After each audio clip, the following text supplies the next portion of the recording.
اعوذ باللہ من الشیطان الرجیم بسم اللہ الرحمن الرحیم اللہم صلی علی سیدنا و مولانا محمد وعلی آل سیدنا و مولانا محمد مبارک وسلم ثم صلی علیہ۔ میرا نام حکیم قاری محمد اسماعیل احمد سیالوی ہے اور یہ میرا یوٹیوب چینل ہے۔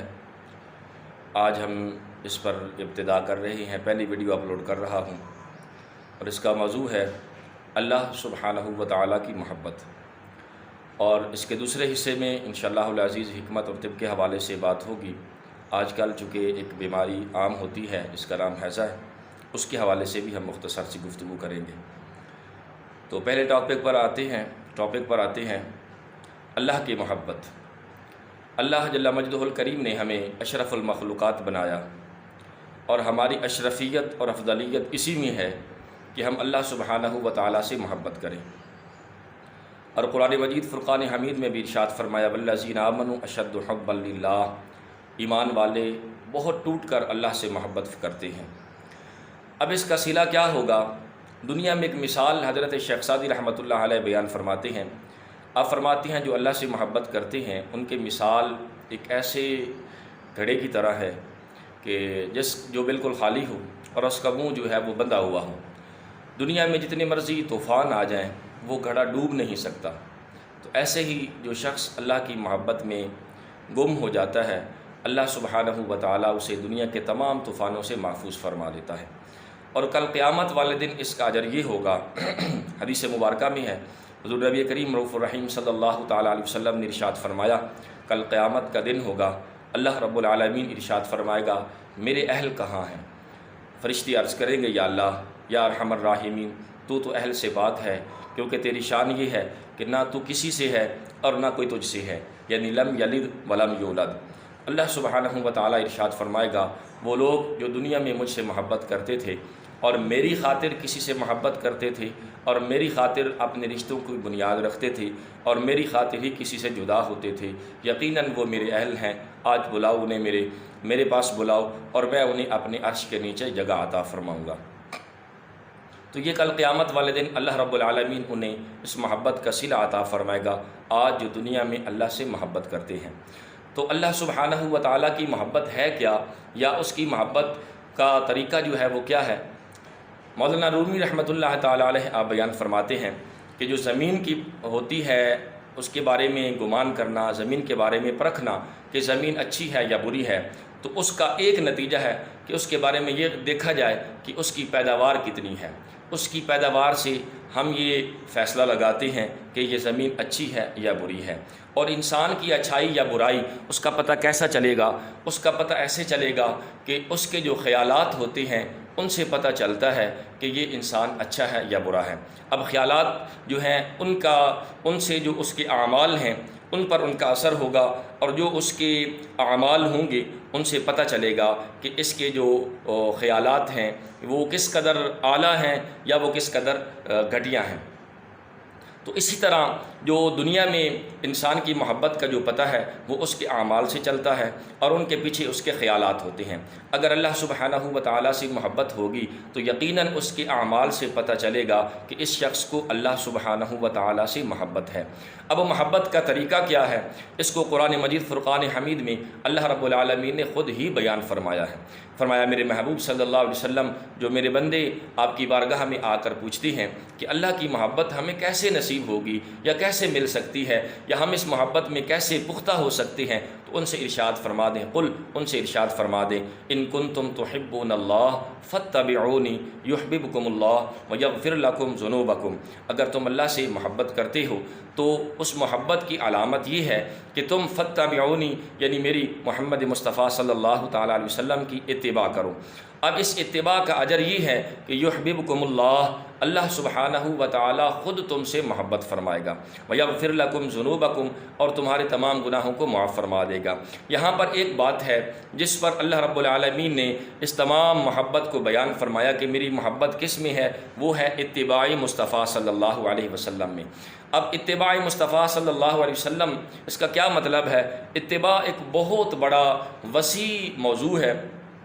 اس کو میں سادہ الفاظ میں ایسے بیان کروں گا کہ ان کے رنگ میں اپنے آپ کو رنگ دینا، ان کا ہو جانا، ان کے رنگ میں اپنے آپ کو رنگ دینا، اس کو اتباع مصطفیٰ صلی اللہ علیہ وسلم کہتے ہیں۔ اب اس کو بیان کیا گیا ہے کہ اس کے جو طریقے ہیں وہ کیسے ہیں۔ سب سے پہلا جو یہ طریقہ بیان کیا گیا ہے، ایک انگریز رائٹر ہے ایرک فرام، اس کی ایک بک تھی آرٹ آف لونگ، اس نے ایک بڑا کمال کا جو ہے اس پیرائے کو بیان کیا، محبت کو۔ تو اس کی بہترین، کیونکہ اچھی بات جو ہوتی ہے وہ مسلمان کا ورثہ ہوتی ہے، وہ کہیں سے بھی ملے وہ لے لیتا ہے۔ تو جتنی بھی تفسیریں بیان کی گئی ہیں، اگر ان میں اس کو ایڈ کر دیں تو ایک بہترین تفسیر بن جاتی ہے۔ کیا لکھتا ہے کہ جس کو کسی سے محبت ہوگی یا کسی کا کوئی ہو جاتا ہے، اس کی پہلی علامت یہ ہے، پہلا طریقہ یہ ہے کہ وہ اس کے بارے میں علم حاصل کرتا ہے۔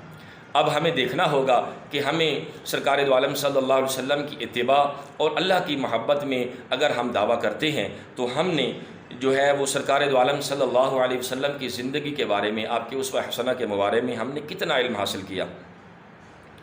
اور دوسرا جو ہے وہ یہ ہے کہ انڈرسٹینڈنگ، یعنی ان کے اشاروں کو سمجھنا۔ ہمیں یہ دیکھنا ہوگا کہ ہم نے علم حاصل کر کے سرکار دو عالم صلی اللہ علیہ وسلم کی زندگی مبارکہ کے بارے میں اور پھر آپ کے اشارہ جات کو کیسے سمجھا، آپ کی رضا کس میں ہے، آپ کس سے راضی ہوتے ہیں اور کیسے حضور جو ہیں وہ ناراض ہوتے ہیں، ہمیں اس کو دیکھنا ہوگا۔ اور تیسرا جو ہے وہ ہے ریسپیکٹ کا، ادب اور احترام کا۔ ہمیں یہ دیکھنا ہوگا، ہم سرکار دو عالم صلی اللہ علیہ وسلم کی اتباع کے دعوے دار ہیں، تو ہمارے دل جو ہیں وہ حضور کی محبت سے، آپ کے ادب اور احترام سے کس قدر بھرے ہوئے ہیں۔ اور چوتھا جو ہے وہ یہ ہے کہ ان کے بارے میں درد محسوس کرنا۔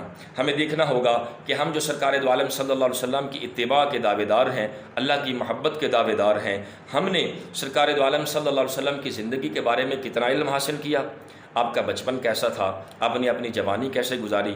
کیا ہماری آج آنکھوں سے اوجھل ہے کہ 40 سال کی عمر میں مبارک گزر گئی اور اللہ سبحانہ و تعالی نے آپ کی نبوت کی جو دلیل بیان فرمائی، وہ ارشاد فرمایا کہ میں تمہارے اندر زندگی کا ایک اتنا حصہ گزار چکا ہوں، کیا تم ایسے ہو کہ میری زندگی کے کسی ایک پہلو، ایک لمحے کے لیے بھی کسی پر ایک انگلی اٹھا سکو؟ یقیناً نہیں اٹھا سکو گے۔ تو ہمیں یہ دیکھنا ہوگا کہ ہمارے آقا و مولا صلی اللہ علیہ وسلم نے اپنی عمر مبارک کیسے گزاری، سرکار دو عالم صلی اللہ علیہ وسلم کے گھر کے معمولات کیسے تھے، آپ کا لباس مبارک کیسا تھا، آپ کا بیٹھنا اٹھنا کیسا تھا، آپ کا چلنا پھرنا کیسے تھا، آپ مہمان نوازی کس قدر فرماتے تھے، آپ اپنے غلاموں کے ساتھ کیسا سلوک فرماتے تھے۔ حتیٰ کہ حضرت انس بن مالک رضی اللہ تعالیٰ عنہ، یہ حدیث پاک سنائے بنا میں آگے نہیں بڑھوں گا، آپ بیان فرماتے ہیں مدینہ شریف کے 10 سال میں نے حضور کی خدمت کی اور ایک دفعہ بھی ایسا موقع نہ ملا کہ مجھے سلام میں پہل کرنے کا موقع ملا ہو، یعنی ہر دفعہ سرکار دو عالم صلی اللہ علیہ وسلم سلام میں پہل فرما لیتی۔ آج ہمیں دیکھنا ہوگا، ہم اللہ کی محبت کے دعوے دار ہیں اور ہم اپنے غلاموں کے ساتھ، اپنی رعایا کے ساتھ اور ہم اپنے زیر اثر کام کرنے والوں کے ساتھ کیسا سلوک فرماتی۔ حضرت انس فرماتے حضور جو خود تناول فرماتی ہمیں بھی عنایت فرماتی، سرکار دو عالم صلی اللہ علیہ وسلم جو خود زیب تن فرماتی ہمیں بھی پہناتی۔ سرکار دو عالم صلی اللہ علیہ وسلم نے ان 10 سالوں میں ایک مرتبہ بھی مجھے نہ ڈانٹا، ایک دفعہ بھی جھڑکا نہ، یا کسی کام نہ کر سکنے کی وجہ سے یا یاد نہ رکھ سکنے کی وجہ سے میرے آقا مولا صلی اللہ علیہ وسلم نے کبھی بے عزت نہ فرمایا، کبھی شرمسار نہ فرمایا۔ تو یہ سرکار دو عالم صلی اللہ علیہ وسلم کی زندگی مبارکہ ہے۔ ہمیں پڑھنا ہوگا کہ سرکار دو عالم صلی اللہ تعالیٰ علیہ وسلم نے زندگی مبارکہ کیسے گزاری، اور پھر اس سے ہم نے یہ سمجھنا ہوگا کہ سرکار دو عالم صلی اللہ علیہ وسلم آپ کی رضا کس میں ہے۔ آپ نے تو جو طائف کے جو لوگ تھے جنہوں نے ساری زندگی سرکار دو عالم صلی اللہ علیہ وسلم کو تکلیفیں دی، اتنی تکلیفیں دی کہ سرکار دو عالم صلی اللہ علیہ وسلم کے پاؤں مبارک لہو لہان ہو گئے، اور پھر بھی آپ نے دعا کی یا اللہ انہیں ہدایت عطا فرما، یہ مجھے نہیں پہچانتے، چل ان کی اولاد سے ایسے لوگ آئیں گے جو مجھے پہچانیں گے اور میرا کلمہ پڑھیں گے۔ ہمیں بھی معاف کرنا سیکھنا ہوگا اور سرکار دو عالم صلی اللہ علیہ وسلم کی زندگی مبارکہ کا مطالعہ کرنا ہوگا۔ آپ کی سمجھنا ہوگا کہ آپ راضی کیسے ہوتے ہیں اور ناراض کن باتوں سے ہوتے ہیں، اور پھر ایمان کا جو تقاضا ہے وہ حضور کا ادب ہے۔ جس سینے میں ادب مصطفیٰ صلی اللہ علیہ وسلم نہیں ہے وہ یقیناً ایمان سے خالی ہے۔ اللہ سبحانہ و تعالیٰ نے کس کمال سے سرکار دو عالم صلی اللہ علیہ وسلم کے ادب کے بارے میں ارشاد فرمایا، یا ایھا الذین آمنوا لا تقدموا بین یدی اللہ ورسولہ واتقوا اللہ، اے ایمان والو اگر تمہارا قدم میرے محبوب سے آگے بڑھا تو وہ ایسی ہے کہ جیسے تم اللہ سے آگے بڑھے ہو۔ تو اسی طرح ارشاد فرمایا یا ایھا الذین آمنوا لا ترفعوا اصواتکم فوق صوت النبی، اے ایمان والو تمہاری آواز میرے نبی کی آواز سے اونچی نہ بڑھے۔ اگر تمہاری آواز میرے نبی کی آواز سے اونچی ہوئی تو اللہ تبارک و تعالیٰ تمہارے ایمان کو، اعمال کو ضائع فرما دے گا۔ تو ہمیں سمجھنا ہوگا آج ہمارے سینوں میں سرکار دو عالم صلی اللہ علیہ وسلم کا ادب کتنا ہے، اور پھر ہم نے سرکار دو عالم صلی اللہ علیہ وسلم کے دین کے لیے کیا کچھ برداشت کیا، یا ہم اس کے لیے کیا کچھ کر سکتے ہیں، یا ہم نے اس کے لیے کیا تیاری کی ہے۔ آج ہمیں یہ سب کچھ سمجھنے کی اور اپنے اندر غور کرنے کی بات ہے۔ اللہ تعالی ہمیں عمل کی توفیق نصیب فرمائے اور اپنے سینوں کو اتباع مصطفیٰ صلی اللہ علیہ وسلم سے، اللہ کی محبت سے بھرنے کی توفیق نصیب فرمائے، اور ہمارے کردار سے یہ ظاہر ہو کہ یہ اللہ کی محبت والے لوگ ہیں، ہمارے اعمال سے یہ ظاہر ہو کہ یہ اللہ کی محبت والے لوگ ہیں۔ اگر اللہ کی محبت ہمارے اوپر ہوگی تو ہمیں نہ دنیا میں کسی سے کوئی ڈر ہے اور نہ انشاءاللہ العزیز آخرت میں کوئی ڈر ہوگا۔ اب آتے ہیں ہم ویڈیو کے دوسرے ٹاپک کی طرف جو ہمارا موضوع ہے۔ اس موسم میں زیادہ تر حیضہ کی جو بیماری ہے وہ پائی جاتی ہے۔ اس کی مین وجہ یہ ہے کہ ہم ٹھنڈی چیزیں گرمی کی وجہ سے استعمال کرتے ہیں، مثلا خربوزہ کھاتے ہیں، تربوز کھاتی ہیں، کھیرا کھاتی ہیں، اور پھر یہ کھانے کے بعد اس کے بعد پھر پیاس لگتی ہے تو پانی پی لیتے ہیں۔ تو ان چیزوں کے اوپر سے، ٹھنڈی چیزوں کے اوپر سے، اعصابی چیزوں کے اوپر سے پانی پینے سے انسان کو حیضہ ہو جاتا ہے۔ ان سے پہلی بات یہ ہے کہ اپنے آپ کو بچانا ہوگا کہ یہ جو ٹھنڈی چیزیں ہوتی ہیں، اعصابی چیزیں ہوتی ہیں، ان کے اوپر سے کبھی بھی پانی مت پئیں، تھوڑا پرہیز کریں۔ اب بہترین طریقہ یہ ہے، سرکار دو عالم صلی اللہ علیہ وسلم کی سنت سے ملتا ہے۔ سرکار دو عالم صلی اللہ علیہ وسلم کو دیکھا گیا، آپ خربوزہ تناول فرما رہے تھے تو ساتھ حضور کھجوریں بھی تناول فرما رہے تھے۔ پوچھا گیا یا رسول اللہ صلی اللہ علیہ وسلم یہ کیا ہے؟ تو سرکار دو عالم صلی اللہ علیہ وسلم نے ارشاد فرمایا اس کی ٹھنڈک کو کھجور کی گرمی سے مار رہا ہوں۔ اب ان کا فائدہ یہ ہے، ایک تو فائدہ یہ ہے ان کا کہ ان کے ساتھ انسان ایسی مضر بیماریوں سے بچ جاتا ہے، اور دوسرا فائدہ یہ ہے کہ ان کے اثرات اور زیادہ بڑھ جاتے ہیں، ان کے فوائد اور زیادہ بڑھ جاتے ہیں۔ ایک دوسرا طریقہ بھی، ایک دوسری وجہ بھی ہے جس کی وجہ سے حیضہ ہو جاتا ہے۔ معدے میں جو تیزابیت والے لوگ ہوتے ہیں وہ عام طور پر سوڈا بائیکارب اور دیگر جو اینٹی ایسڈ ادویات ہیں ان کا بکثرت استعمال کرتے ہیں۔ ان چیزوں کا بکثرت استعمال کرنا یہ بھی انسان کو حیضہ جیسی مہلک بیماری میں مبتلا کر دیتا ہے۔ اور تیسرا ایک تو وبائی مرض ہوتی ہے کہ جب وائرس آتا ہے حیضہ کا تو اس کی وجہ سے حیضہ ہو جاتا ہے۔ عام طور پر اس موسم میں جو ہے ہم زیادہ تر کھیرا کھاتے ہیں، خربوزہ کھاتے ہیں، تربوز زیادہ شوق سے کھاتے ہیں چونکہ یہ ٹھنڈے ہوتے ہیں۔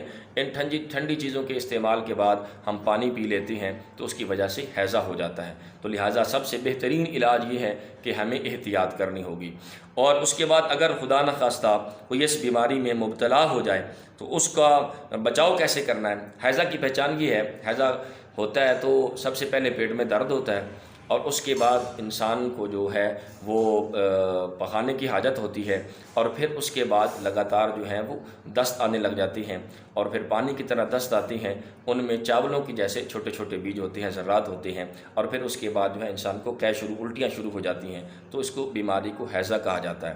یہ مہلک اس لیے ہے کہ یکدم انسان کا جو پانی ہے جسم کا وہ کم ہو جاتا ہے اور خون گاڑھا ہو جاتا ہے، اور اس کی وجہ سے جو نارمل مدافعت کے لوگ ہوتے ہیں وہ بعض دفعہ اس بیماری کو برداشت نہیں کر پاتے۔